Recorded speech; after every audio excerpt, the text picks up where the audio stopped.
ole tun truma chuan Isua Kraws mak tak chunga khan ti hi a contralto pa chau anan sa don ani contralto pa chu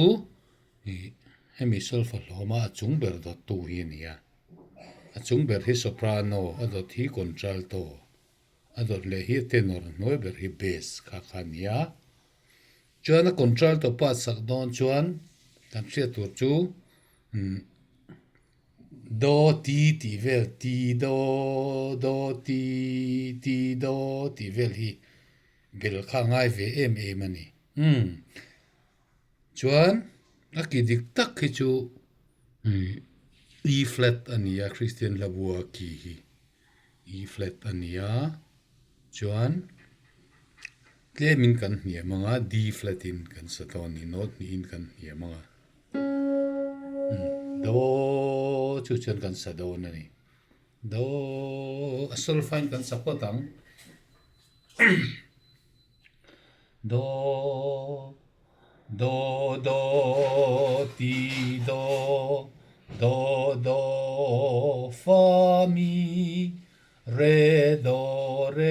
mi re mi ti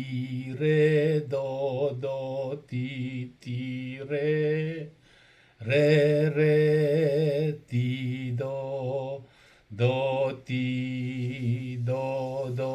ti ti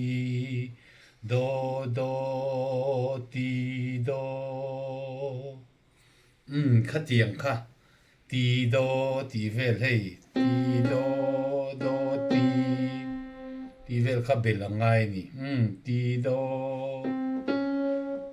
ti re ti te om ta a thu hian support mai tiếng Isua Kraws mak tak chunga khan ro pui na la thi ka mu in ka lok na ber ka ngai ne pa sa po wan na ka ngai tloma ti khani tani kan hriat angin a soprano chu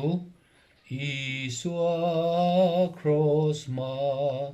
tak chunga khan ti khania a contralto chu ka hritlang de hleka min lo hre thiam mula do contralto chu hei hian i ta a Isua Kraws mak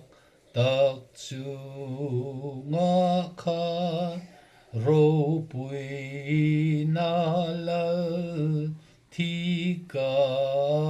mu in ka lok na ber ka ngai ne pa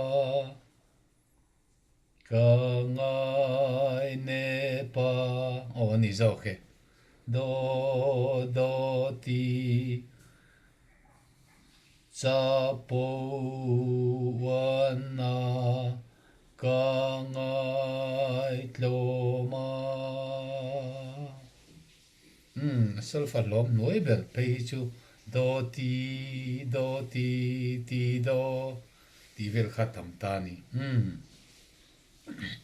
noi kha salia Isua Kraws mak tak chunga khan ro pui na la thi ka mu in ka lok na ber ka ngai ne pa sa po wan na ka ngai tloma ti hai ta ni chu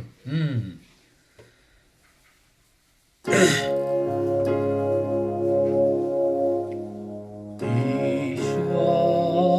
Kraws mak tak chungah khan ro pui na thi ka mui ka lok na ber ka mai ne pa sa puan na ka ngai tloma.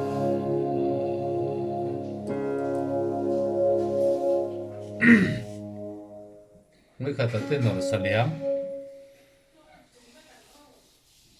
Isua Kraws ma tak chungah khan ro pui na lal thi ka mu in ka lok na ber ka ngai ne pa sa po wan na ka ngai tloma.